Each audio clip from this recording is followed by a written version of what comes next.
আমেরিকায় Donald Trump ক্ষমতায় আসার পর হঠাৎ বড় সুখবর পেল ডক্টর মোহাম্মদ ইউনূসের নেতৃত্বাধীন সরকার।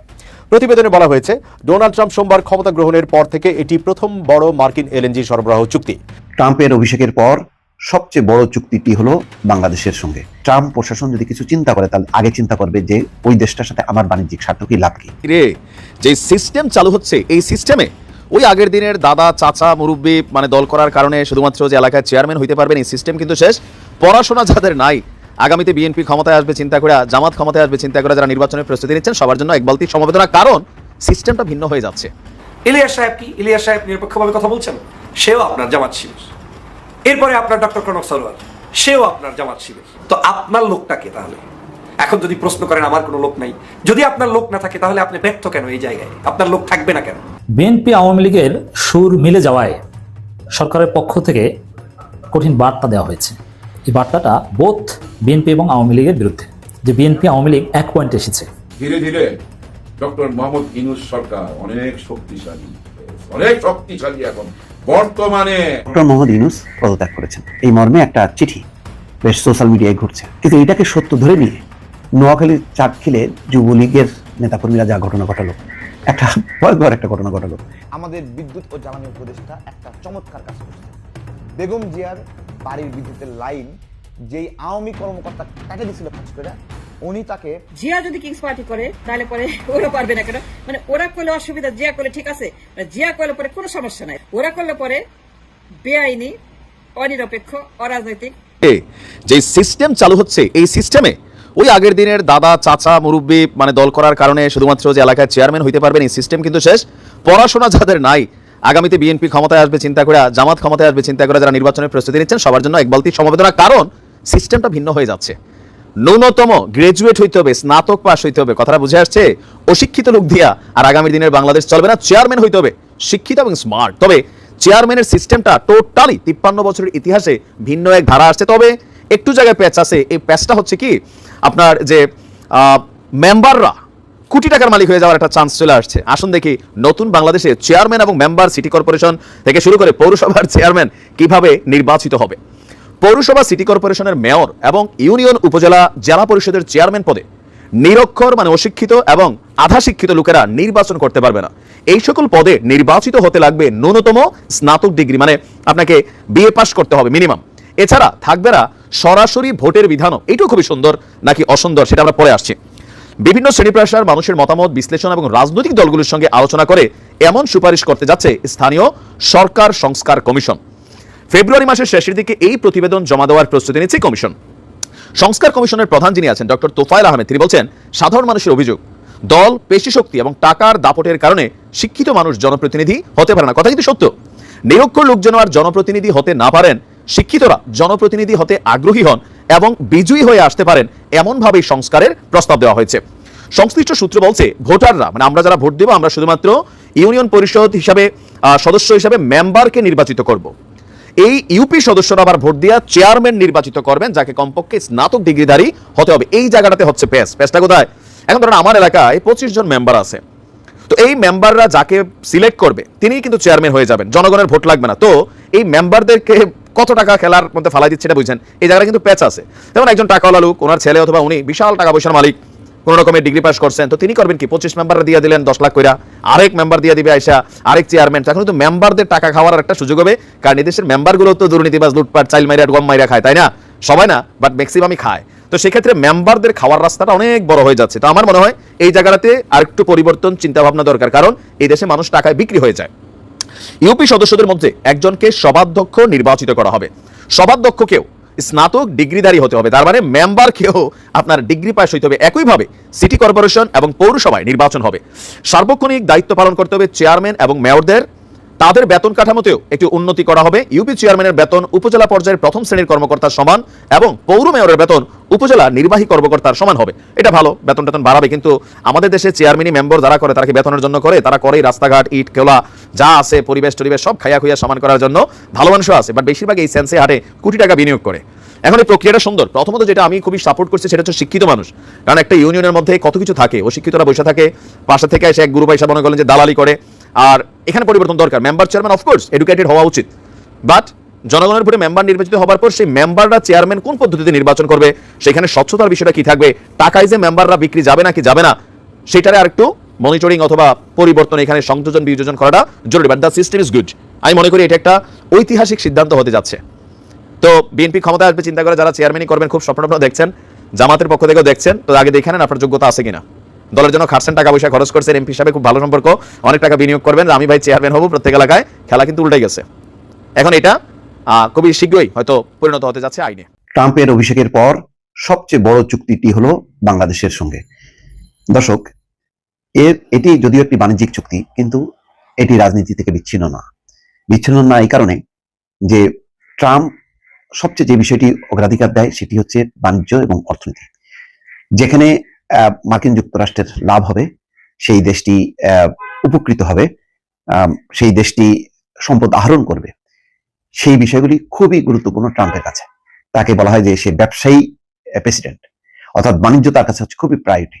তার কাছে গণতন্ত্র, মানবাধিকার অন্য বিষয়গুলি খুব মূল্যবান না, তার কাছে বাণিজ্য হচ্ছে খুব গুরুত্বপূর্ণ। এবং তিনি চান যে অর্থনৈতিকভাবে এমন অবস্থানে আনতে মার্কিন যুক্তরাষ্ট্র যাতে খুব শক্তিশালী অর্থনৈতিক দেশ হয় এবং সেই দেশের নাগরিকরা যাতে খুব ভালোভাবে থাকে। এটাই হচ্ছে ট্রাম্পের ভিত্তি, মানে ক্ষমতায় থাকার। তো সেই চুক্তিটি বলা হচ্ছে যে ট্রাম্প অভিষেক নেওয়ার পর, অর্থাৎ প্রেসিডেন্ট হিসেবে শপথ নেওয়ার পর বিশ্বের যেই কয়টি চুক্তি করেছে অন্যান্য, তার মধ্যে সবচেয়ে বড় চুক্তিটা হলো বাংলাদেশের সঙ্গে। ইতিমধ্যে দেখেছেন যে সৌদি আরবও কিন্তু $600 বিলিয়ন বিনিয়োগের কথা বলেছে। তার মানে বিষয়টা হলো কি, যুক্তরাষ্ট্রকে সন্তুষ্ট করা।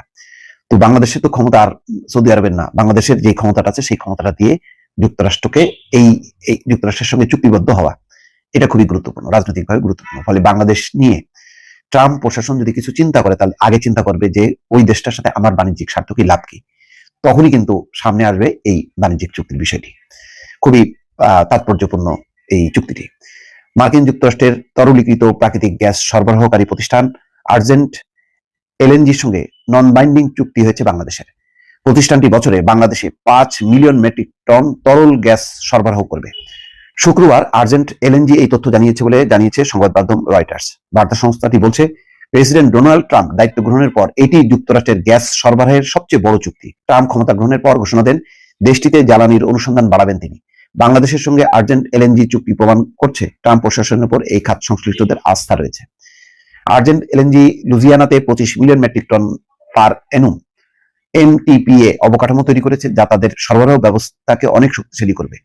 যেসব দেশের সঙ্গে যুক্তরাষ্ট্রের মুক্ত বাণিজ্য চুক্তি নেই, সেসব দেশে গ্যাস পাঠানোর ক্ষেত্রে মার্কিন জ্বালানি বিভাগ লাইসেন্স প্রদান স্থগিত করে রেখেছিল।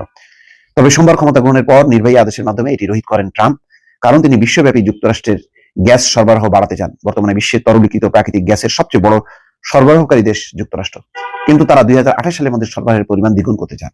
লুজিয়ানার পোর্ট ফরচুনে আর্জেন্ট এলএনজি অবকাঠামো তৈরি সম্পন্ন হলে তারা বাংলাদেশের পেট্রোবাংলার কাছে গ্যাসের কার্গো বিক্রি করা শুরু করতে পারবে। বাংলাদেশ বিনিয়োগ উন্নয়ন কর্তৃপক্ষের চেয়ারম্যান আশিক চৌধুরী রয়টার্সকে বলেছেন, এই চুক্তি শুধুমাত্র আমাদের বর্তমান শিল্পের গ্যাসের সরবরাহ নিশ্চিত করবে না, সেই সঙ্গে যুক্তরাষ্ট্রের সঙ্গে কৌশলগত সম্পর্ককে শক্তিশালী করবে। বাংলাদেশ দীর্ঘদিন ধরে জ্বালানি চাহিদা দীর্ঘমেয়াদী সমাধান খুঁজছে। এক্ষেত্রে তরলীকৃত গ্যাসের দিকে ঝুঁকছে সরকার। তবে 2022 সালে ইউক্রেন রাশিয়ায় হামলার পর বিশ্বব্যাপী যখন গ্যাসের দাম বেড়ে যায়, তখন কম দামি কয়লার দিকে আবারও ঝোঁক শুরু করে ঢাকা। যাই হোক, একটা গুরুত্বপূর্ণ বিষয় ইউনিট সরকারের জন্য তার সময় এবং অভিষেকের পরপরই ট্রাম্পের সঙ্গে এই চুক্তিটা নিঃসন্দেহে বাংলাদেশের দিকে ট্রাম্পের ভিন্ন নজর থাকবে। দর্শক, সুনাম সুখ্যাতি অর্জন করেছেন, তার মধ্যে উল্লেখযোগ্য আপনি জানেন ফেস দ্য পিপল, যিনি নিরপেক্ষভাবে তিনি কাজ করেছেন, তিনি হয়তো উপস্থাপকের জায়গায় সঠিক ভূমিকা পালন করেছেন, কিন্তু তিনিও আওয়ামী ফ্যাসিস্টের বিরুদ্ধে সর্বশেষ যে খুন হয়েছে, তারা যে মানুষদেরকে হত্যা করেছে তার বিরুদ্ধে চরম প্রতিবাদ করেছে, যেটা আর কোনো চ্যানেল করে নাই। এই লোকটা কিন্তু কোনো দলকে সামনে এনে প্রতিবাদ করে নাই, তিনি করেছেন দেশকে সামনে রেখে দলের ব্যানার বাদ দিয়ে সম্পূর্ণ নিউট্রাল জায়গা থেকে ফ্যাসিবাদের দোসরদের বিরুদ্ধে মুখ উন্মোচন করে কথা বলেছেন। কিন্তু কারো কাছে মনে হবে লোকটা মনে হয় জামাত শিবির, লোকটা মনে হয় আমার না। নাম্বার ওয়ান, আমাদের বাংলাদেশের অনেক জনপ্রিয় একজন ব্যক্তিত্ব, যদিও আমার সাথে সকল আদর্শিক জায়গায় এক নাও হতে পারে, কিন্তু তাও আমি রেসপেক্ট করি এজন্য যে এক হওয়াটা তো সৌজন্যতা না। আমি মতের ভিন্ন থাকবো, সে মতের ভিন্ন থাকবে, এটাই তো সৌজন্যতা। গণতন্ত্রের এটাই তো স্পেস হওয়া উচিত। আমি একটা কথা বলবো, সে অ্যাকসেপ্ট করবে, সে একটা আমার সমালোচনা করবে, আমি অ্যাকসেপ্ট করবো, এটাই সৌন্দর্যতা। পিনাকি ভট্টাচার্য, এই ভদ্র মহোদয়ের লক্ষ কোটি ভক্ত লোক আছে, কিন্তু এই ভক্ত লোকগুলো নিশ্চয়ই কোনো একটা দলের না, অনেক দলগুলোর মিশ্রিত লোক। না হয় মানুষ আওয়ামী লীগের লোক কিভাবে বলে গতকালকের এই লোকটা আমার বিরুদ্ধে কথা বলেছে, দ্যাট মিনস সে তার ভিডিও দেখেছে। না হয় বিএনপি কিভাবে বলে আমার বিরুদ্ধে বলেছে, তার মানে বিএনপির লোকেরা দেখেছে। তাহলে জামাত কিভাবে বলে যে আমার বিরুদ্ধে কিংবা পক্ষে বলেছে, তার মানে তারা ভিডিও দেখেছে। এই ভদ্রলোকের ভিডিও যারা দেখে কম বেশি মিক্স পিপলই দেখে। কিন্তু বাংলাদেশের ওই যে গরম ভাতে বিলই বেজারের মতো অবস্থা, যখন কোনো সত্য বা বুঝাতে চায়, ভালো কিছু বলতে চায় বা চেষ্টা করে যে সবাই মিলে এটা করা উচিত, হয়তো চেষ্টার ধরন ভিন্ন হোক না, সমালোচনা থাকবেই, কিন্তু সেই লোককেও আপনি বলবেন জামাত শিবির। ইলিয়াস সাহেব বাংলাদেশের একজন তরুণ সাংবাদিক, বিপ্লবী ব্যক্তিত্ব। বিশ্বের মধ্যে একত্রে 8 লাখ লোক ভিউ হয় এই ইউটিউব চ্যানেলে, বাংলাদেশে বিশেষ করে। আমার এর আগে কখনো দেখি নাই যেটা ইলিয়াস সাহেবের চ্যানেল থেকে হয়েছে। কয়েকদিন আগে আপনারা দেখেছেন। ইলিয়াস সাহেব কি? ইলিয়াস সাহেব নিরপেক্ষভাবে কথা বলছেন, সেও আপনার জামাত শিবির। এরপরে আপনার ডক্টর কনক সারোয়ার, সেও আপনার জামাত শিবির। তিনিও তো কথা বলেন, তিনিও উপস্থাপনা করেন। এরকম করে আমি যদি এরকম আরো বহু মানুষের নাম বলতে চাই, লম্বা হতেই থাকবে। তো আপনার লোকটাকে তাহলে এখন যদি প্রশ্ন করেন আমার কোনো লোক নাই, যদি আপনার লোক না থাকে তাহলে আপনি ব্যর্থ কেন এই জায়গায়? আপনার লোক থাকবে না কেন? বাংলাদেশের ডক্টর ফয়জুল হক গত 16 বছর কি করেছে আপনার চোখের সামনে আছে না? 16 বছরে দেশনেত্রী বেগম খালেদা জিয়ার জন্য কথা বলেছে, যুদ্ধ করেছে, লড়াই করেছে, বিএনপির জন্য করেছে, তারেক রহমানের জন্য করেছে, জামাতের জন্য করেছে, ফাঁসির বিরুদ্ধে লড়াই করেছে। সকল ফাঁসি যাদেরকে দিয়েছে, অন্যায়ভাবে দিয়েছে, সেটা আমি বলেছি। আল্লামা মামুনুল সাহেবের পক্ষে কথা বলেছে। চরমনায়ের পীরের দাঁত ভাঙার সময় আমি প্রতিবাদ করেছি। সামষ্টিক সমগ্র মানুষের প্রতিবাদ করে ভালোবাসায় সিক্ত হলাম, সবার সাথে সম্পর্ক। সে লোকটাও আপনার দৃষ্টিতে জামাত শিবির। তাহলে বাংলাদেশের লোকটাকে, যে লোক আপনার 5 জনের নাম বলে আপনি তাদেরকে বাংলাদেশের জনগণ অ্যাকসেপ্ট করে, গ্রহণ করে, এরকম 5 জন লোকের নাম বলে যারা গ্রহণযোগ্য ব্যক্তি, তাহলে দৃষ্টিভঙ্গির পরিবর্তন করতে হবে। প্রথম কথা হচ্ছে লোকগুলো আপনারই, কিন্তু আপনি ধরে রাখতে পারছেন না। আপনাকে ধরে রাখতে হবে, ধরে রাখার ক্যাপাসিটি অর্জন করতে হবে। সবার ক্ষেত্রে আপনার মধ্যে ভীতি আসলে হবে না। যাকেই দেখবেন তাকেই আপনার জামাত শিবির। আমি কয়েকদিন আগে একটা ভিডিওতে বলেছিলাম যে আমাদের আস্থার অভাব, এই আস্থা তৈরি করতে হবে। সবাইকে শত্রু ভাবলে হবে না। আপনি সবাইকে যদি মনে করেন যে বেশ ভালো কথা, সবাই তাদের লোক, তা আমার আপনার লোকটা কোথায়? তারা কেন তৈরি হচ্ছে না? আর আপনার একটা অভ্যাসের পরিবর্তন এরকম করতে হবে, জাতীয় ইস্যুতে, দেশের ইস্যুতে সবাই যদি জামাত শিবির হয়েও আপনার পক্ষে 10টা বক্তব্য দেয়, ইউ শুড অ্যাকসেপ্ট ইট, এবং তাকে আপনি অ্যাকোমোডেট করার, তাকে আপনি ক্যারি করার ক্ষমতা, যোগ্যতা রাখতে হবে। এবং এটাই যুব সমাজের চাহিদা। এই সমাজে কেউ কারো ল্যাংটা ধরে বসে থাকে না, আপনার পিছন ধরে বসে থাকে না। প্রত্যেকেই যার যার অ্যাকনলেজমেন্ট চায়, স্বীকৃতি চায়। বাংলাদেশের যারা রাজনীতি করছেন, করবেন, আপনাদের সেই অভ্যাস গড়তে হবে। জিয়া যদি কিংস পার্টি করে তাহলে পরে ওরা পারবে না কেন? মানে ওরা করলে অসুবিধা, জিয়া করলে ঠিক আছে। জিয়া করলে পরে কোনো সমস্যা নাই। জিয়া রহমান কিংস পার্টি করলে পরে কোন রকম সমস্যা সেখানে নাই। মানে জিয়া রহমান কিংস পার্টি করছে, কিন্তু ওরা করলে সমস্যা। এটা কেমন কথা বলেন তো? ভাল লাগে শুনতে, ভাল লাগে শুনতে। এসব তো উল্টা পাল্টা রাবিশ কথাবার্তা, রাবিশ আবর্জনা কথাবার্তা ভাল লাগে শুনতে? ভাল লাগে? আমার ভাল লাগে না, আপনার লাগে? জিয়া রহমান যখন কিংস পার্টি করলো, ওইটা ঠিক ছিল না?